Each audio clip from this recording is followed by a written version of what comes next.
one of the first sayings I ever learned happened in elementary school, and it's a total crock. Whoever said it, whoever made it up, I'm challenging them right now. I don't believe it's true. So welcome to Winning Begins at Home. I'm Randy Gravitt. Glad you're here with us today.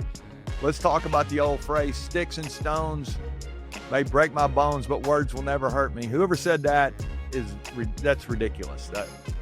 Sticks and stones may break your bones. By the way, I don't know who's beating people with sticks and throwing rocks at them and breaking bones. I mean, that doesn't sound too good. What are they telling the children back in the day?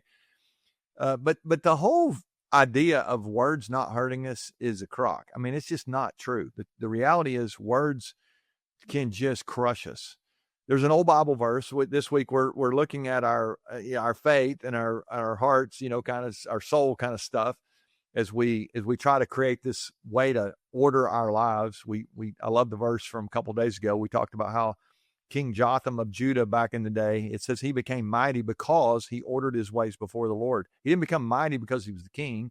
He didn't become mighty because he had power or he was in charge or his daddy was the king. In fact, we saw yesterday his dad, his downfall was his pride. And I love that Jotham didn't turn out like his dad. He had seen modeled the right behavior for a while, but then when his dad kind of went off the rails, Jotham's like, I'm not doing that. I'm going to order my ways before God. I'm going to stay, on the right path. And after his dad had gotten leprosy, again, if you missed yesterday's episode, go back and check that out, because his leprosy became his legacy. Jotham's dad's leprosy became his legacy. And Jotham's like, I'm not going to do that. He's going to have a different kind of life. Well, this week we've been talking about this idea of ordering our lives and taking care of our souls. And I think one of the areas that we sometimes neglect, especially at home, we're trying to win at home here, is our words. And I love the old proverb, Proverb 18:21. It says this in the Message. It's a paraphrase. This is not even actually a translation. This is just a paraphrase of this this verse. And here's the way it reads. It says, words kill, words give life. They're either poison or they're fruit. You choose. How cool is that? The reminder, first of all, that words kill. They don't hurt me. They do hurt me. They can kill us. I mean, we know that. Words, how many times have we been just murdered by someone's words? And we need to give some thought to this as we think about the way we speak to people. And yet we also have words that give life. How many times have we been built up by others? We've been encouraged by others. We've been supported by others. I'm there for you by others. I mean, I love that.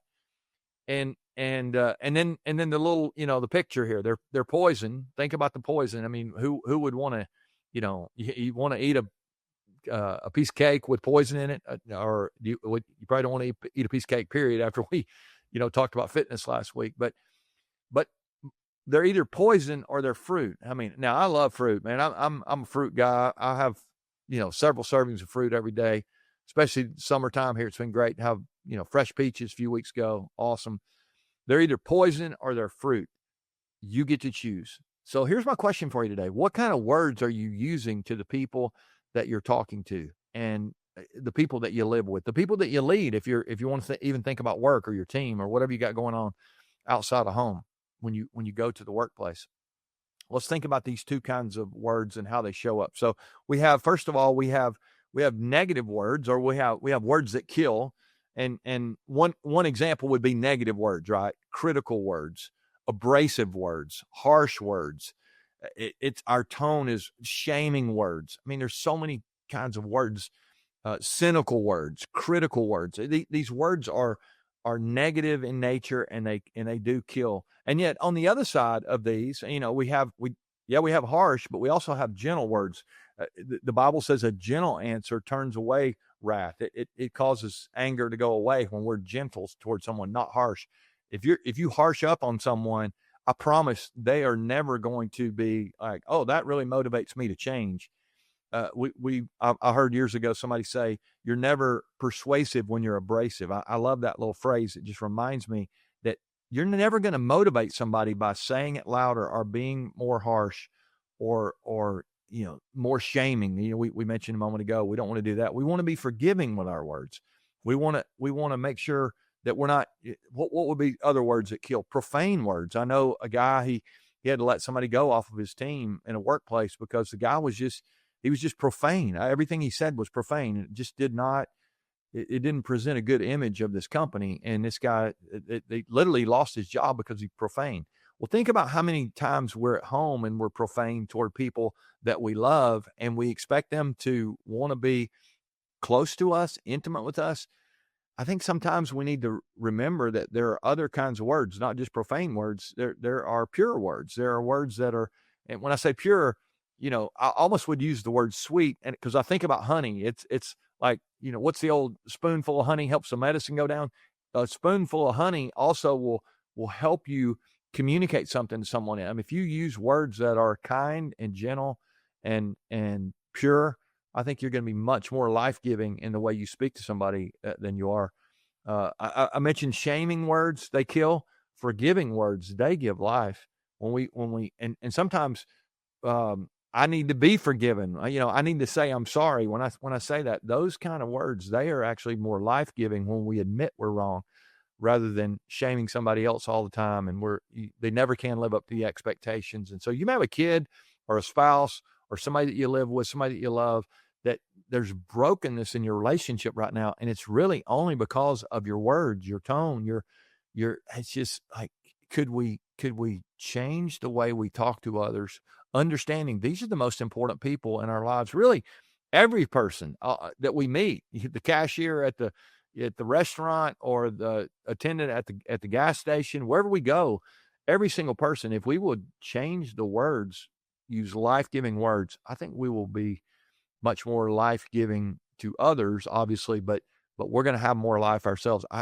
To me, I can't imagine how miserable I would be if all my words were negative all the time. It just, I say to people in the workplace and with companies that we work with, you start to see these pockets where people are struggling with negativity. And I always remind leaders, you can't go to a positive place with negative people. I think the same thing's true at home. It's hard to build a positive family if the leader, the mom, the dad are negative. It's just not going to happen. And so we don't want to be negative. We want to be positive. We don't want to be cynical. We want to be optimistic. These are life-giving words. And so today, I would challenge you to do a little bit of a word inventory. Try to pay attention today, what you say, but how you say it, the tone.